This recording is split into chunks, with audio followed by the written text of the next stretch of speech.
سقيا فايد المقال الزول في اللون أنش مثلا مع القبائل. أما الزرام أما الساعة سلا كوميموراسيون الموت البروفيسور ديستوار سامويل باتي إهين كنيس القبائل إكناني أقلنوغ كنيس سامويل أكن الوحيد وذاك يموتون على جال في الجال لا ليبرتي ديكسبرسيون نكني نؤمن سياس باللي كذا كي يخدم نفوذ ومدال أنش هذا يروح إزاي إيه بنقل إثدويلت وسان كني البروفيسور الحسين يحيى اللي نسيني سنتال غندي سقردش في اللسان أنزور في لي كريتيان يتمورز الجزائر إيوني وطن الساعة أم بوحافظ أما يتولى يطلي الوحيد فيروز إدي عداني للراديو كونستانتين من بعد إلزون إيموجي الديريكتوريس الوحيد لانيماتور الديفيس عدال ونسين سنت النسين شنقريحة يروح لي لا سيربي الور لا سيربي elle vient de سيكتوي ولاد نتاث لانديبوندونس فين شتا بغي نسقسي البروفيسور الحسين يحيى عندي يهضر فين شتا ازول في ذاك الحسين ازول كسيد ازول مرة مسفليدان راديو تامورث تيليزري تامورث يا الماما دايلا أكيد نيض ساكي ولا مغادنا ولا في لا ليبرتي دو كولت ان جينيرال اي بي لانتوليرونس يتمورث الجزائر لغا ابخي بنوال دارنا السوجي كي سور لا يوغوسلافي ليكس يوغوسلافي اي بي les indépendances des États, les souverainetés, etc. Tout d'abord, Axel, si tu permets, j'aimerais, il faut qu'on rende hommage à Samuel Paty, professeur. Je suis aussi professeur et je sens un peu l'émotion en fait que ça a suscité à travers le monde entier, cet horrible assassinat d'un professeur décapité en plus. Ça a choqué non seulement le corps professoral, je pense que tous les étudiants aussi du monde entier, ils ont été choqués par ces gestes-là, barbares. On voit ici, quand on parle de choc des civilisations, c'en est un. C'est-à-dire que c'est un geste qui se posait au VIe siècle, il y a 14 siècles, il faisait ce genre d'action. Mais aujourd'hui, au XXIe siècle, en Europe surtout, dans les pays, ces peuples émancipés, c'est sûr que le choc psychologique doit être terrible de ça. Donc, un grand hommage en fait au professeur Samuel Paty. On s'incline devant sa mémoire. Et on n'oublie pas, en fait, il faut qu'on soit vigilant. Je pense que le meilleur hommage à lui rendre, à Samuel Paty, c'est de poursuivre ce combat pour la laïcité, un combat sans fin, en fait. On voit encore, la situation n'est pas encore, je veux dire, en France, il y a en parallèle le procès du Bataclan, qui a aussi endeuillé des milliers, des centaines de familles en France, là, par cette intolérance religieuse. Et puis, là, je vais y revenir un peu tout à l'heure. En fait, l'islam intolérant n'est pas tombé du ciel sur la France ni sur l'Europe. Et il y a des promoteurs de cet islam intolérant, il y a les vecteurs de cette intolérance-là. Et l'Algérie, en particulier des généraux, n'est pas comment dire, innocente là-dedans. Elle joue peut-être un rôle même fondamental dans cette islamisation de la société, en fait, cette salafisation de la société. On sait que, enfin, je ne vais pas faire le discours de Zemmour actuellement en campagne électorale française, mais il y a des inquiétudes sérieuses parce que il y a eu des progrès, enfin des avancées de cet islam intolérant en France depuis les guerres qu'il y a eu aussi au Moyen-Orient. C'est venu stimuler, je dirais certains, pour cette intolérance-là. Donc nous, on ne fait que condamner sans réserve. Il faut que le monde entier le sache. Qu'en Algérie, ils ne sont pas tous comme ça, heureusement, et en Afrique du Nord. Il y a des gens qui tiennent tête encore et on ne faiblit pas, hein, malgré qu'on est sur la ligne de front de ce combat, je dirais, des civilisations peut-être, et même des religions. On est sur la ligne de front et ce qu'on peut regretter, que les Occidentaux ne nous écoutent pas assez. Ils n'écoutent pas assez la composante amazigh, et Kabyle en particulier, en France, qui n'arrête pas de les alerter depuis très longtemps, depuis au moins les 30 dernières années, mais ils ne nous prennent pas toujours au sérieux. Il faut que des drames comme celui de Paty et d'autres, de Bataclan, arrivent. Après, ils se posent des questions, ils se grattent la tête. Ah, mais comment ça se fait ce qui s'est passé aussi à Charlie Hebdo.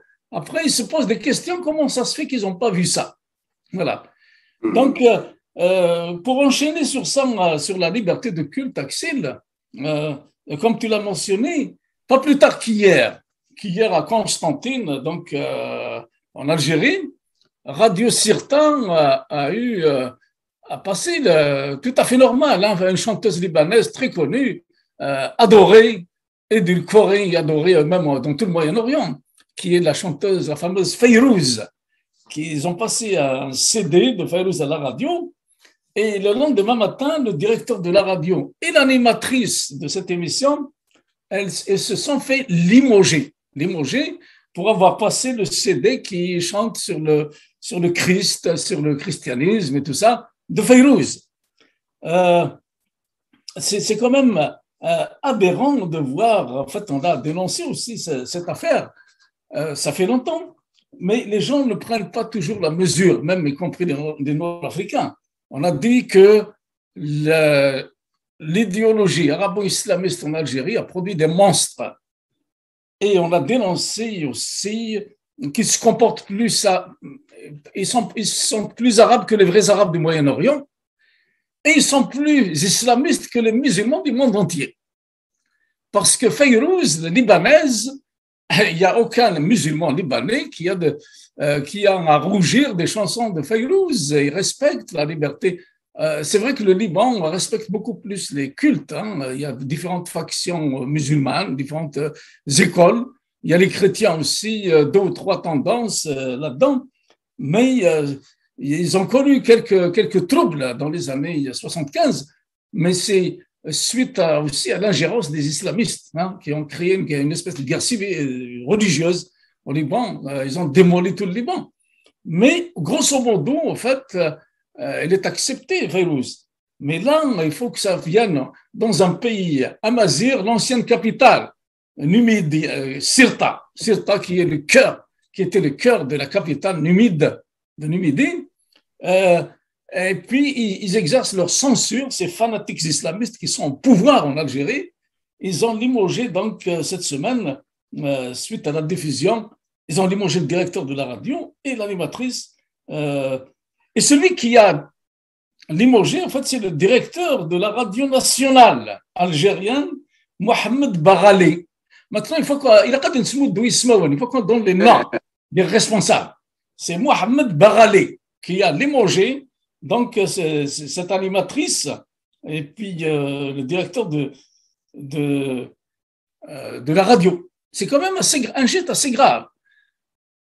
Surtout à l'opinion publique, je dirais européenne, mondiale.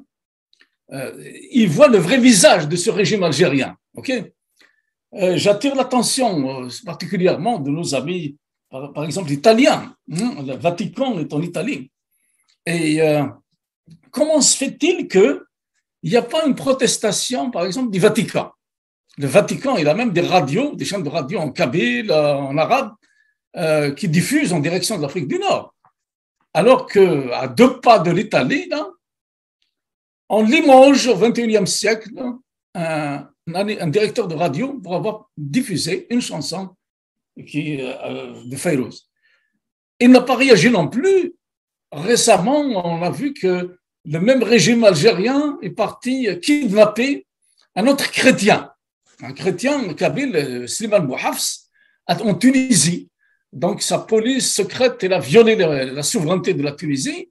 Ils ont été kidnappés un citoyen kabyle tout simplement parce qu'il est de confession chrétienne. Ils l'ont kidnappé, ils l'ont jeté en prison, et on aurait aimé que le pape ou le Vatican réagissent aussi par rapport à ça. Mais jusqu'à date, silence radio. Pourtant, Axelian Lamamra, le ministre des Affaires étrangères, qui était à Rome il y a une semaine, il s'est payé même le luxe d'aller visiter la prison de Jugurtha, soi-disant. Mais le président, il a rencontré, ou il a parlé, en tout cas, un président italien, Sergio, comment il s'appelle le président italien là, Sergio Mattarella. Sergio Mattarella, qui est le président italien.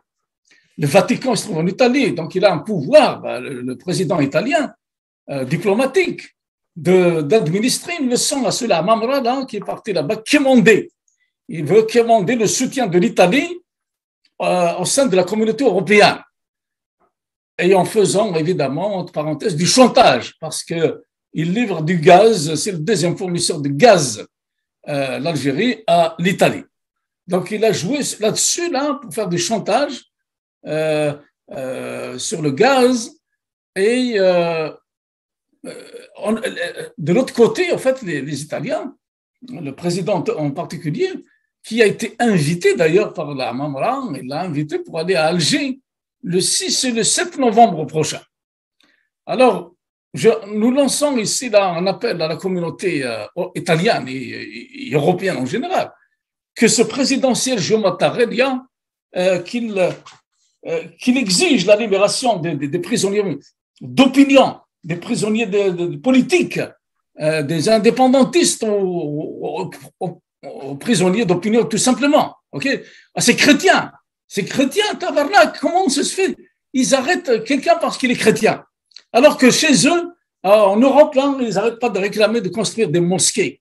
C'est quand même ahurissant de voir ça de la part des Européens qui se plient à ce dictat-là, même dépassé, on se croirait dans la guerre des croisades, encore en Algérie. On arrête des chrétiens, on a toujours aussi, par rapport au pape, il n'a pas non plus demandé la réouverture des églises. 70 églises en Kabylie sont fermées depuis des années par ce régime pourri, les églises. Et puis, n'en parlons pas maintenant des autres crimes qu'ils ont commis, tout simplement parce que les gens étaient chrétiens, comme les pères blancs de Tizi Ouzou, qu'on n'a pas oublié, et qu'ils avaient assassinés, c'est les intégristes manipulés par les services secrets algériens.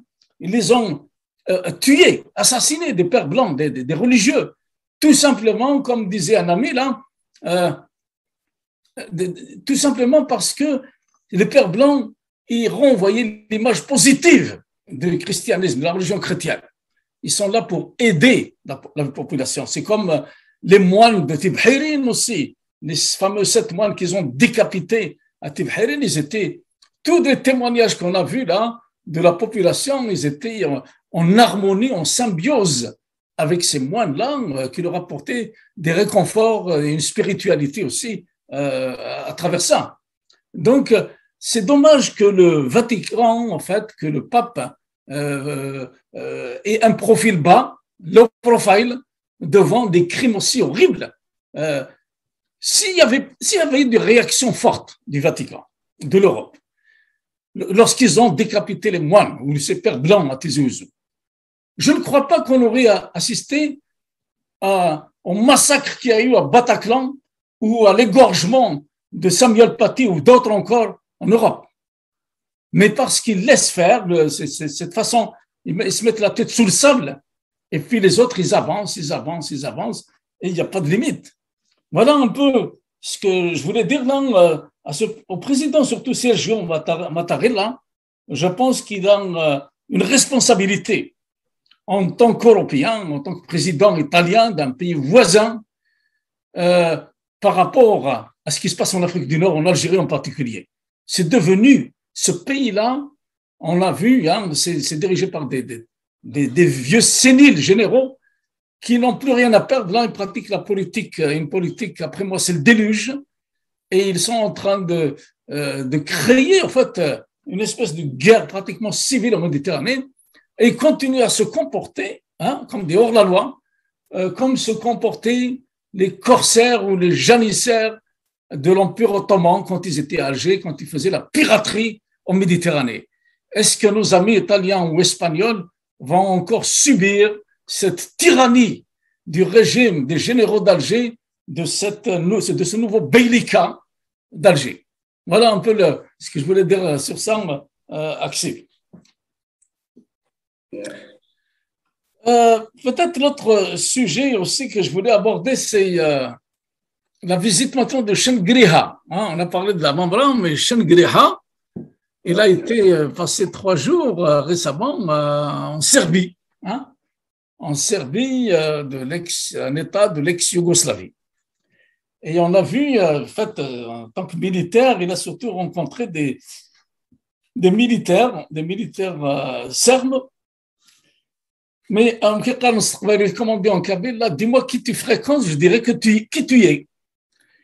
Malheureusement, les Serbes, c'est l'État peut-être le plus raciste de l'ex-Yougoslavie. C'est l'État qui a donné aussi des sanguinaires, des généraux qui étaient jugés au tribunal pénal international. Maintenant, est-ce que Shengriha, qu'est-ce qu'il est parti faire là-bas?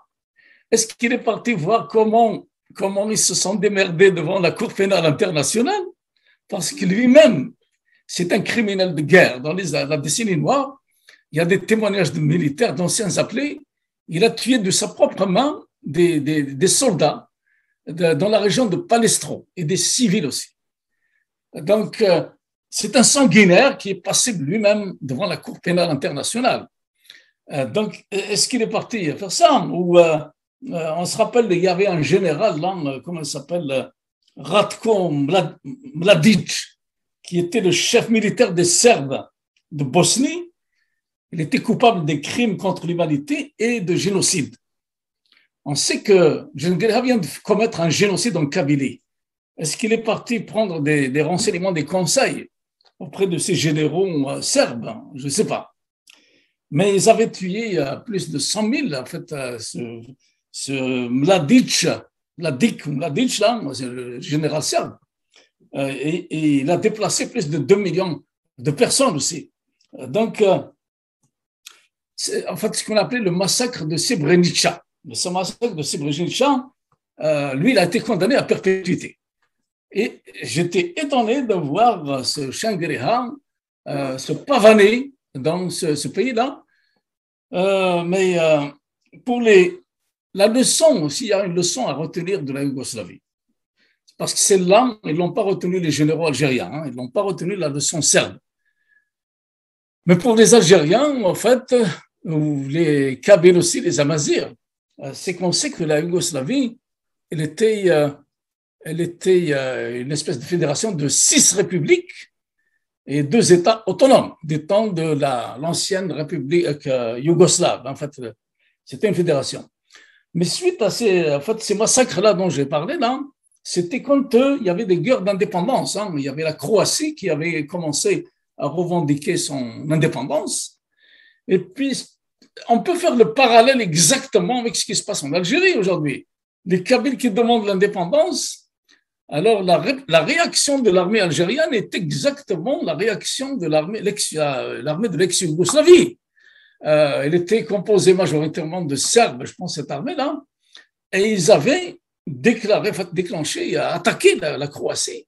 Ils ont refusé son indépendance, ils ont envoyé l'armée de terre, la marine.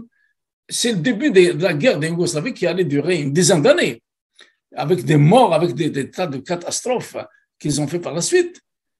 Et au bout de la ligne, comment s'est résolu le problème de Yougoslavie? C'est là que j'attire l'attention des Algériens. Au fait, l'approche militaire, c'est la plus mauvaise. Elle a donné des génocides. C'est ce que essaie de faire l'armée algérienne. Ils sont en train de kidnapper, comme la Gestapo des Kabyles maintenant, qu'ils soient indépendantistes ou pas d'ailleurs. Là, ils ont généralisé maintenant. C'est tout Kabyle qui pense là quelque chose dans la tête. Il est susceptible d'être arrêté, jeté en prison, quelle que soit sa tendance, quelle que soit son opinion. C'est pire que le racisme, là, c'est un racisme d'État. C'est comme pire que l'apartheid. Et on sait que ce genre de pratique ne fonctionne pas. La Yougoslavie, Au bout de 10 ans, ils ont abouti. Comment ça s'est réglé le problème? Il y a eu l'indépendance des 6 républiques, ou 7. Et maintenant, il y a 7 États indépendants de l'ex-Yougoslavie. Il y a la Slovénie, la Croatie, Bosnie-Herzégovine, le Monténégro, la Macédoine et la Serbie. La Serbie où il a été Shangri-La. Donc, tous ces États aujourd'hui, ce qu'il faut dire, c'est un contre-exemple, en fait, par rapport à la propagande du régime algérien qui fait croire que l'indépendance de la Kabylie, ça va être une division, ça va être la catastrophe pour l'Algérie.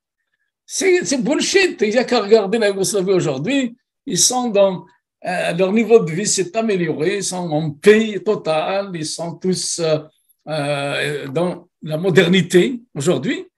Et au contraire, ils n'ont jamais vécu la stabilité maintenant qui ça a procuré cette souveraineté des 7 États yougoslaves, ex-Yougoslavie. Je pense qu'ils devraient prendre la leçon. Ils ont appris la leçon de l'ex-Tchécoslovaquie et win l'indépendance en 1918. والنظام واللي بوبلي اللي كني تحسبت عند الحسين لا كرواسي لا ماسيدواني اتسيتيرا واذا كني اوليو اللي روح نوين لانديبوندونس الناس كني نخدم الجور د خوا on va créer ce fake Yougoslavie et voilà ان نصوت fake Yougoslavie les guerres civiles لا يحدث insistons. Voilà, c'est une très bonne leçon. Oui, bien sûr. La Tchécoslovaquie, elle a donné la naissance à 2 États, la Tchéquie et puis la Slovaquie, hein, c'est ça? Non, la Tchécoslovaquie, c'est l'indépendance زيك parce que الدولة عندها l'Empire austro-hongrois. Mais ثورية ديكتي مي تحسبت الوقت اللي هو يسند أشوف l'Empire austro-hongrois mais après la Première Guerre mondiale, au lieu les peuples définis, les Croates, les Serbes, la Macédoine,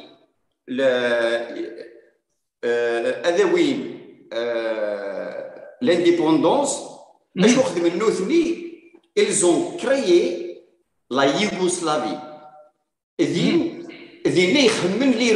Alors la Yougoslavie, il y a 75 ans, après, elle s'est effondrée. Par rapport à sa politique fake politique. Fake policy. Oui, donc c'est ça. S'il y a une leçon à retenir de la Yougoslavie, moi je pense qu'on est en plein dedans. La crise en Algérie actuellement et en Afrique du Nord ne peut se résoudre que de cette façon-là. C'est-à-dire, l'Algérie aussi, elle a été créée par 6 régions autonomes, régions distinctes. C'est comme la Yougoslavie qui est formée de 6 républiques. Voilà. Mais sauf qu'en Algérie, il y a eu une entente pour libérer ce pays qui s'appelle Algérie, mais l'espoir qui était donné à ces régions, enfin, dans l'entente qu'ils avaient, c'est qu'à l'indépendance, chaque région reprenne sa souveraineté, ses droits fondamentaux en tant que première nation, ses droits linguistiques, ses droits religieux, etc.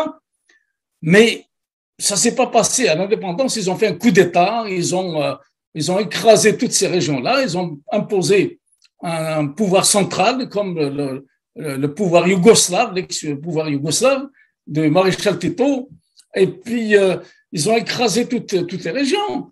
Et aujourd'hui, on a même du retard par rapport aux Yougoslaves, parce que, pas les Kabyles, ils ont essayé depuis des années pour arracher leur souveraineté et au moins leur autonomie, mais ça a été un échec à chaque fois. Donc, à partir du moment où c'est impossible d'avoir l'autonomie pendant 60 ans, les gens ils sont passés à un écran supérieur à l'indépendance. C'est clair. C'est clair, c'est devant cette position de gens qui sont têtus et ils ne respectent aucune différence. C'est eux qui ont créé actuellement cette tendance-là vers l'indépendance. Il n'y en a pas d'autre solution d'ailleurs pour toute la région, pour toute l'Afrique du Nord, c'est de redonner donc que chaque région reprenne ses droits fondamentaux, sa souveraineté, son indépendance.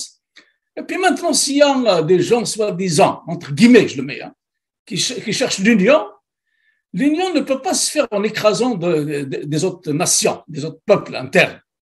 L'union se négocie. On peut s'asseoir comme fait la communauté européenne, d'avoir un traité, je ne sais pas, commercial ou autre, là, ou une espèce de confédération. C'est ça qui peut amener la stabilité à long terme et le respect des différences au pluriel, qu'elles soient religieuses, comme on voit les tendances actuellement, il n'y a aucune liberté de culte. Ils écrasent même les chrétiens et même les autres écoles musulmanes, comme les Ibadites chez les Mozabites. Ils les écrasent, les soufis aussi. Enfin, toutes les différences, qu'elles soient religieuses, linguistiques ou régionales, etc., ils ne les respectent pas.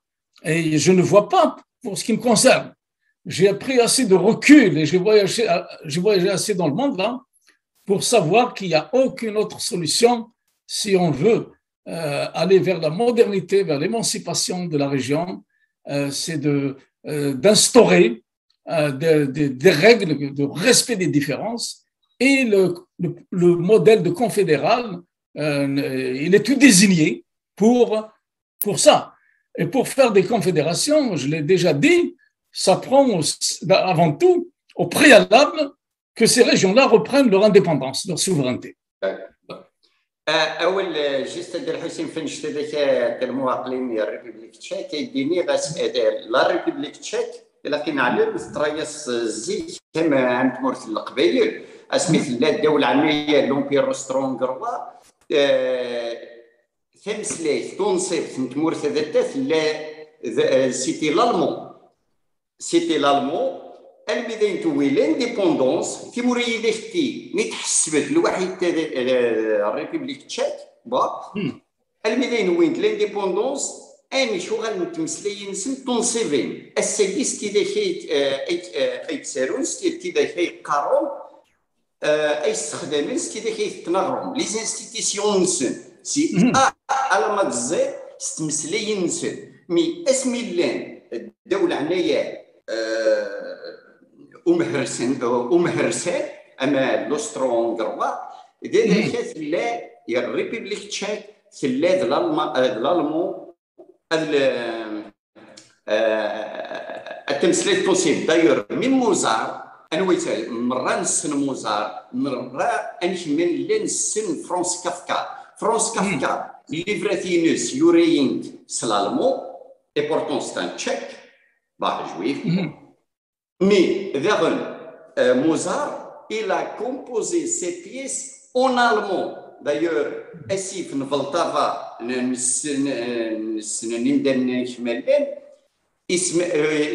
a composé Ismaïs Moldau. Moldau en allemand, c'est la rivière Vltava. D'accord, ok. Je me rappelle de Vltava, c'est une bonne rivière, là, c'est magnifique. Et ils ont جيرمانيزي ميم يسموني موشان كلش امن كني الويديان استعراض العيون ايتو مي اسمي وين لانديبوندونس نو نو نو نو نو الناس لو سون دي تشيك لين في سماون ستشيكيت يقلد فلطافا ومشانيس قلند ثيليسا ومشان نسنت. Oui, on a beaucoup de respect pour les Tchèques. En fait, ils avaient la chance vous avez eu la chance d'avoir un président comme Václav Havel. C'est des intellectuels. Ce n'étaient pas des mafiosi comme on en a en Algérie. Ce n'est pas comme les Boutserkan et puis les mafias comme les Taboun ou whatever. Là. Donc, c'est ça qui fait la différence, évidemment. C'est la misère intellectuelle aussi. Il y a un dossier qui vient de sortir ici aux États-Unis, il est sur ma page Facebook, où on parle, mais il y a une déclaration des Américains très importante pour nos auditeurs, parce que les Américains commencent à se mêler de la situation en Algérie, où ils dénoncent justement cette gérontocratie des généraux qui lance un appel, les Américains, pour que les jeunes Algériens se libèrent de ces vieillards qui sont des généraux en Algérie. Là. Ils voient un problème avec ça. Pour eux, là, en tout cas, il y a un dossier, il est sur ma page, ceux qui veulent le voir, il vient de sortir là. Il y a aussi, Axel, juste avant de terminer sur le volet, l'intolérance religieuse, il y a aussi cette semaine, ceux qui ne l'ont pas aussi, là, il y a un numéro spécial dans le magazine français Le Point. Je l'ai aussi affiché, je pense, sur ma page Facebook. C'est très intéressant ce qu'on apprend dans ce magazine Le Point. C'est intitulé Les guerres secrètes entre la France et l'Algérie, là. Et il dévoile pas mal d'indices, en tout cas intéressants, à savoir par exemple l'influence de la Turquie. Je parlais tout à l'heure que les dirigeants algériens se comportent comme l'Empire ottoman, comme les janissaires ou les corsaires, les pirates d'Alger. Et effectivement, parce qu'apparemment, depuis que les islamistes squattent le pouvoir en Algérie, parce c'est un pouvoir, Macron a dit politico-militaire, moi je dirais que c'est un pouvoir politico-islamo-militaire, parce que même l'armée algérienne, ils l'ont abruti, ils l'ont islamisé maintenant, et puis ils ont développé des relations avec Erdogan. Erdogan qui est aussi un poison pour l'Europe, un poison pour l'Allemagne, un poison pour toute l'Europe. Avec ses idées, il est en train de tisser des relations avec l'Algérie. Et il y a une visite qui est planifiée de Tebboune en décembre chez Erdogan. Mais on sait déjà, Erdogan s'est mêlé avec les propos qu'a tenu Macron, il se mêle de ça parce que la Turquie, effectivement, avait colonisé l'Algérie pendant plus de 3 siècles. Et il y a suite à cette polémique-là, mais il y a un pouvoir d'influence actuellement de Erdogan en Algérie. Et le pouvoir algérien, en fait, Erdogan, il le considère comme son conseiller. Et pour cause. Erdogan, avant tout, là, il ne faut pas oublier que c'est un génocidaire aussi. Donc, comme nos généraux, c'est un génocidaire. Tout le monde connaît le génocide arménien. C'est les Turcs qui l'ont fait. Le premier génocide, là, arménien, c'est les Turcs. Et puis, actuellement, ils mènent un autre génocide contre le peuple kurde. Donc, les méthodes qu'utilise la Turquie, Erdogan, contre les Kurdes aujourd'hui, c'est exactement les méthodes que les généraux algériens sont en train d'appliquer, soit dans le Mzab, soit en Kabylie, soit dans l'Azawad, chez nos frères Touaregs. Donc, ce n'est pas anodin de mentionner ça, là, que la France maintenant et l'Europe, s'ils ne font pas attention, s'ils ne veillent pas au grain, si Sergio Mattarella ne frappe pas sur la table, ils sont en train, ces généraux algériens, là, de se renforcer comme des monstres, aller chercher des fanatiques islamiques encore d'Erdogan, pour empoisonner l'Europe, surtout la Méditerranée, encore, pendant longtemps. Parce que ce régime-là, c'est l'Europe qui est en train de le financer en payant le gaz. Les Espagnols, c'est le premier fournisseur de gaz, c'est l'Algérie. L'Italie aussi, la France. Donc, ils payent très cher, ils s'arment. Ils s'arment contre qui? Ils sont en train de s'armer dans ce régime-là. Et puis, je dis bien que c'est un vivier, comme on dit en français là. Alger, c'est devenu le vivier de l'islamisme international et du terrorisme islamique international. Alors, s'ils n'ont pas pris la mesure exacte, les pays européens, ils vont le payer très cher, très cher. Là, ce qui s'est passé au Bataclan et autre chose, là, ça, c'est un hors-d'œuvre. Un hors-d'œuvre de ce que prépare ce vecteur-là. Il faut voir comment ils sont en train de s'armer et puis d'endoctriner l'armée algérienne. Il a des slogans anti-juifs, un racisme extrême contre les Occidentaux, les koffars. Hein. Donc, c'est ça que je pense, vu les réactions que j'entends, surtout en France, là, à part peut-être Zemmour, le reste n'ont rien compris. Ils sont en train de prêter le flanc encore à d'autres acteurs, tant qu'ils n'ont pas compris qui est l'acteur principal de l'islamisme et du terrorisme international. Pourtant, ils ont des services secrets. Je ne leur apprends rien, les Français. Ils ont des services secrets excellents qui doivent voir ça. Mais on n'y comprend rien. En fait, peut-être que les Kabyle sont en train de payer très cher parce qu'on est comme un pare-choc, comme un bumper, un pare-choc de voiture là, entre l'islamisme international, l'arabo-islamisme et puis l'Europe. Mais s'ils laissent faire la situation, je pense que ce pare-choc-là ne va pas résister longtemps. Ils vont se retrouver demain matin, vont se réveiller avec une société complètement islamisée. Là, je renvoie les gens au propos de Zemmour, qui a la lucidité de dénoncer ça en ce moment. Je vais pas rester, on ne va pas rester longtemps. Tu m'as dit que je vais terminer sur une date historique. Tu m'avais demandé à un moment donné que je puisse parler de mon itinéraire, mais ça fait partie un peu de mon itinéraire un petit peu. Je vais te donner bout par bout. Je suis le cérémonie égyptienne, ok? J'ai vu que le 17 octobre, c'était l'anniversaire, en fait, le triste anniversaire en 61, à Paris, en pleine guerre d'Algérie, où ils ont jeté des Algériens qui manifestaient pour l'indépendance à la Seine. Il y a eu des meurtres là, un pogrom qui s'est passé, donc ça va être célébré le 17 octobre, c'est demain, cet anniversaire-là. C'est bon de rappeler ça, mais j'ai une autre date aussi que j'aimerais rappeler à nos auditeurs, qui me touche beaucoup de plus près, c'est le 18 octobre 1970, l'assassinat de Krim Belkacem. L'assassinat de Krim Belkacem à Francfort, justement en Allemagne, le 18 octobre 1970. Et qui était Krim Belkacem? Krim Belkacem, pour ceux qui ne connaissent pas, je pense, c'est lui qui a signé les accords d'indépendance de l'Algérie, les accords d'Évian en 1962. En 1962,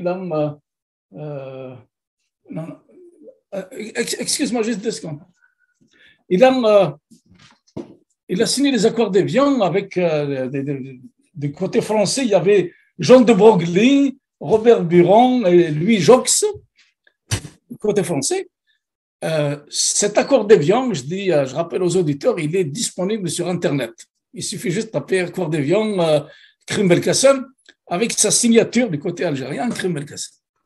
Donc, il a été assassiné par les services algériens, par ce qu'on appelle aujourd'hui le DRS, par les services secrets algériens, en 1970. Le commando qui l'a assassiné, le chef, c'est un Kabyle, soi-disant, Hamidan Aït Mosbah, qui l'avait assassiné. Maintenant, Krim Belkacem, ce n'est pas juste le signataire des accords d'Évian.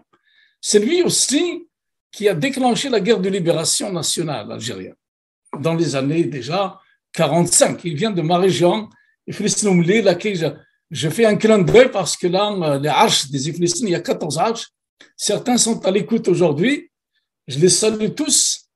Et Krim Belkacem, en fait, il est né en 1922 à Ya'lalen, ça s'appelle Ya'lalen, dans la région d'Yahya Moussa. Et il a fait des études, tu sais, pendant la colonisation, dans les années 40, le maximum, les Algériens à l'époque, c'était le certificat d'études primaires. C'est le maximum des études. Après, il les sortait, il ne les laissait pas étudier. Donc, lui, il a eu un certificat d'études, Krim Belkacem, et puis il a rejoint, en 1946, il est devenu le chef du Parti du peuple algérien, le PPA, dans la région de Deir el-Mizan. Cette région-là allait donner, pendant la guerre de libération, 5 colonels pendant la guerre de libération. 5 colonels sur 12 de toute l'Algérie. Dans Ouamran, dans Dahiles, etc. Les gens, ils les connaissent. Donc, il a pris le maquis en 1946 dans cette région-là, Yahya Moussa, Iflis-Noumli. Et puis, il a rencontré après d'autres généraux comme Ouamran, etc. Je n'ai pas le temps de détailler sa vie là, mais il a été vraiment un des leaders de la guerre de libération nationale jusqu'au signature des accords d'Évian. et il n'a pas pris le maquis comme on sait que tout le monde avait embarqué en 54, mais le tract qu'ils avaient distribué en 1954 pour déclencher la guerre dans toute l'Algérie, il a été signé dans la région Iri-les-Moulins, ça s'appelle Iri-les-Moulins, dans la maison d'un certain Zaboum, mais c'était Krim Belkacem, Amran, Al-Millah, etc., qui avaient parti ça. Donc, c'est l'un des prochains, on commémore en fait l'anniversaire de son assassinat à Francfort par les services algériens, les services secrets algériens, les mêmes qui sont encore au pouvoir actuellement là. Et ils ont à leur compte beaucoup d'assassinats, mais celui-là, c'est un peu comme l'assassinat de Boudiaf. C'est impardonnable, vraiment impardonnable. Voilà, Axel, donc on ne va pas trop tarder là. تنمرت كيم سفليدن غديزان. تنمير سي كد الحسين هذا الجملان كاجي استوال الى عدي ثنيني في داكني محبسني داكني نراي نسحب ستمرت الجزائر اللي حبوس الانسان اسنينيين الى قاعدين تشوفوا ما نشتا ذاك البطل في الاول البطل مقران باسكو ديما تحسب ليستوار سي زاف يوني يحسبوا مزروي هي منكا يونجيني ثلويث الفكر يدي الدول الدور سيدي الدولنا أكسيل نمرت منير كل يوم غادي فان